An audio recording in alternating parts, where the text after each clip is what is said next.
আসসালামু আলাইকুম রহমতুল্লাহ। আপনার বাচ্চা মোটা হওয়ার চেয়ে সবচেয়ে জরুরি হচ্ছে আপনার বাচ্চা সুস্থ থাকা।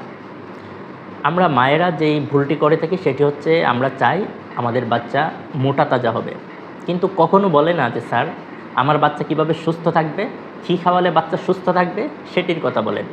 কিন্তু আমরা যে কথাটি শুনি স্যার আমার বাচ্চা কিভাবে মোটা হবে, কিভাবে স্বাস্থ্যবান হবে, অথচ এটি বুঝতে চাই না যে কিছু খাবার আছে যেগুলো খাওয়ালে বাচ্চার ওজন বেড়ে যেতে পারে, কিন্তু সেটি কখনো বাচ্চার সুস্থতার লক্ষণ নয়।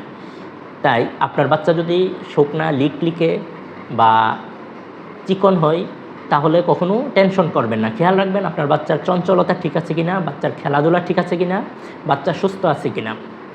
বাচ্চাকে চেষ্টা করবেন পুষ্টিকর খাবার, বিশেষ করে যে খাবারে প্রোটিন, ফ্যাট, কার্বোহাইড্রেট, বিভিন্ন ধরনের ভিটামিন, মিনারেলস এই পুষ্টি উপাদান থাকে সেগুলো খাওয়ানোর জন্য, এবং বাচ্চাকে তার খাবার তালিকায় ফল খাওয়ানোর জন্য চেষ্টা করবেন।